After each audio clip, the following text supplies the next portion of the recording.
you had come to me and said, look, you walk across from Kanyakumari to Kashmir, I would have just laughed at you. And I would have said, that's ridiculous. Mm-hmm. But that was the only way left for the opposition in our country. Media was suppressed, institutions were controlled, agencies were attacking the opposition, governments were being overthrown. And we found that literally the only way was to go directly to the people of India. Okay. And that certainly changed me in fundamental ways. Right. So you've done two marches across India. One was the Bharat Jodo Yatra, and the other one was the Nyaya Yatra? So no, one march. One march, yeah. Okay. But one was on foot. One was on foot. And the other was by car. So one went from South India all the way to Kashmir. Mm-hmm. That was by foot. That was 4,000 kilometers. And the other one was from Manipur, which, as you know, is burning, to Maharashtra. Right. You've already sort of answered this, but I still want to ask, what inspired you to take these journeys? Well, I mean, at one level, we were forced politically to take, because all the instruments that normally work in a democracy, they just were not working. And, the media was not working, the courts were not working, nothing was working. And so we said, okay, let's go direct, and we went, and it worked. It worked beautifully. That was at the political level and at my work level. But as at the individual, private level, I always wanted to do it. I always wanted, since I was small, since I was young, I always had this idea that I must, at some point in my life, walk across my country and see what it's about. Well, what an experience, and what a marvelous thing to do. So as leader of the opposition in the Lok Sabha, how do you perceive your role evolving compared to your previous responsibilities? And what new challenges or opportunities do you foresee in this position? I mean, it's an extension of what I did earlier. There's an ideological war taking place in India between the Congress and our partners and the BJP and the RSS. They are two completely different visions of India. We believe in a plural vision, a vision where everybody has a right to thrive. All imaginations are free to roam. An India where you're not persecuted because of what religion you believe in, or what community you come from, or which language you speak, versus a much harsher, centralizing vision. And so that's the landscape.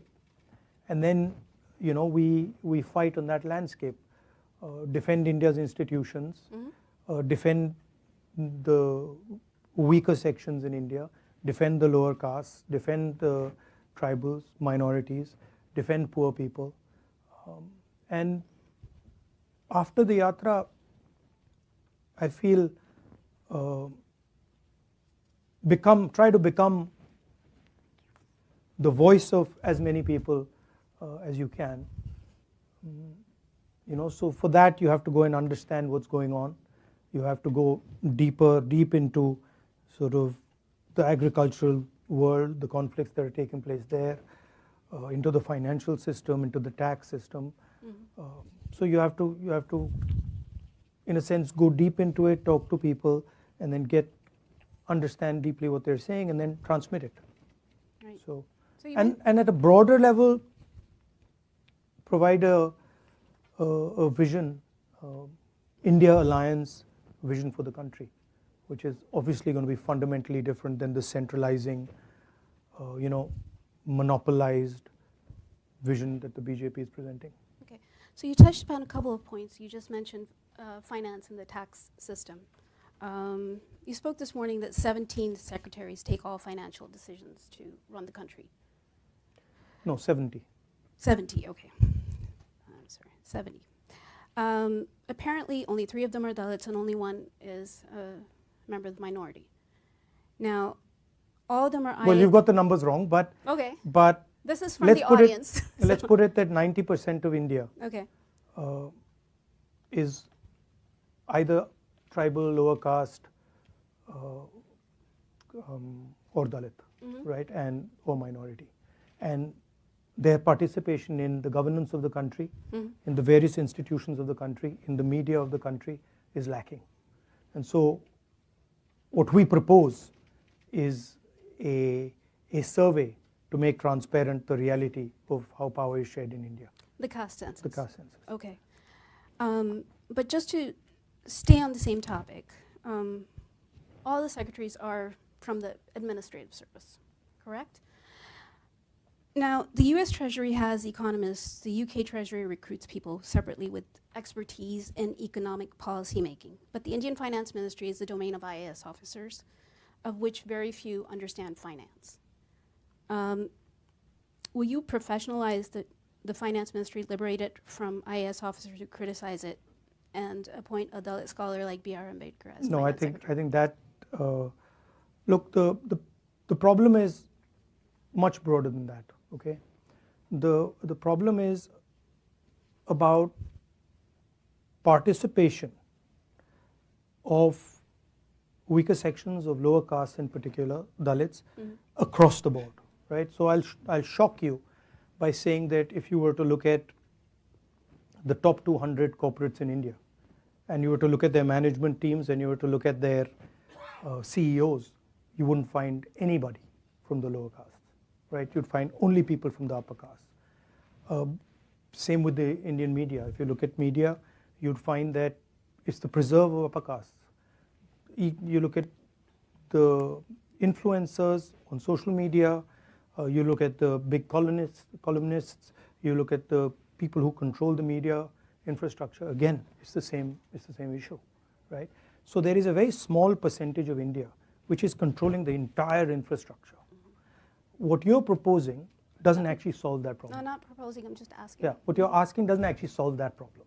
That problem is a much broader problem, and it's the first step in understanding that problem is actually in understanding what the reality is. So what is the participation of lower castes, of tribals, of Dalits in, for example, the corporate world? What is the participation in the media? What is the participation in our bureaucracy? The point I made about the secretaries is that if you look at the Indian government, 70 secretaries basically determine the direction of it, right?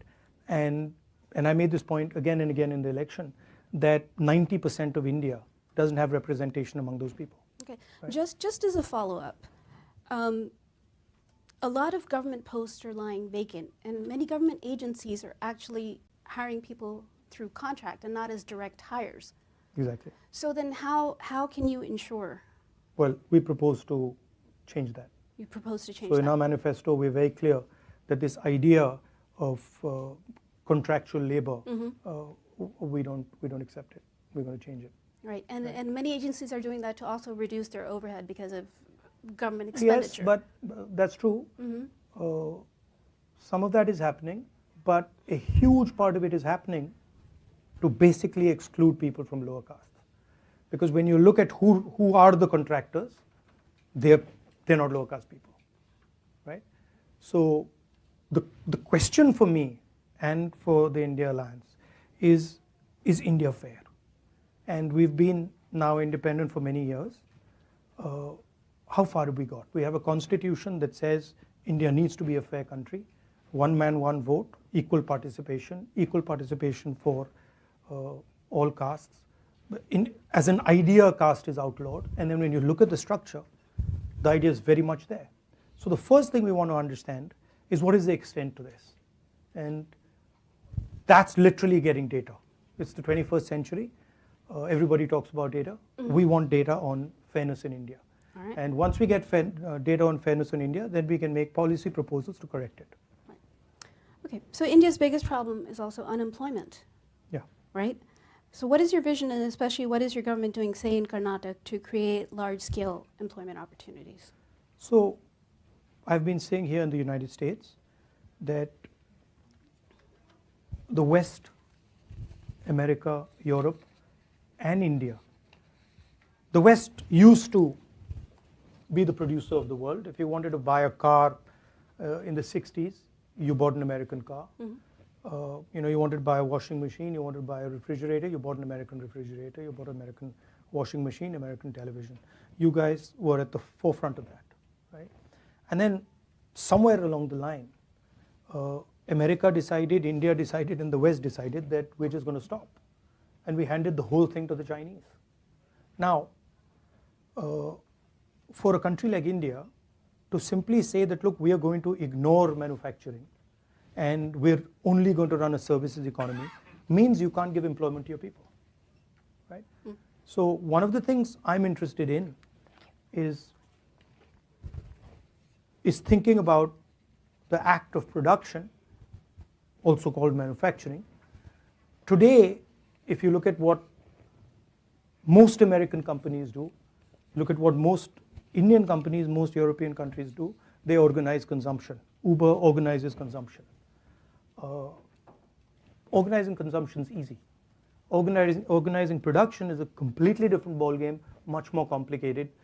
You have to deal with things when you organize production that you simply don't have to deal with when you organize consumption. So to me, there's a huge opportunity for India and the United States to regain that ability to produce, right? And we don't want to do it like the Chinese are doing it. We don't want to do it in an environment which is non-democratic, which is not liberal. So the real question for the 21st century, the Chinese have placed a production vision on the table. It's a non-democratic production vision.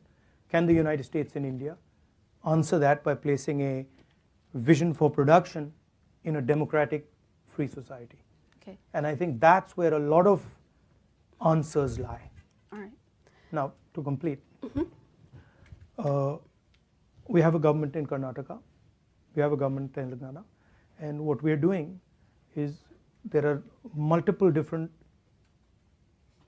areas. Each area in India has its own speciality of production, right? If you go to pretty much any district, Bellary in Karnataka has a very deep textile industry which has been destroyed. So we are looking at these pockets of excellence and then trying to bring modern technology, financial support to build them. So the vision would be more of a decentralized production system. Unlike China, which is huge factories, we would be thinking about smaller and small medium businesses and embedding modern technology into that. We're testing some of these ideas in Karnataka and Telangana. Right, and then you'll roll it out to... That's generally how we operate.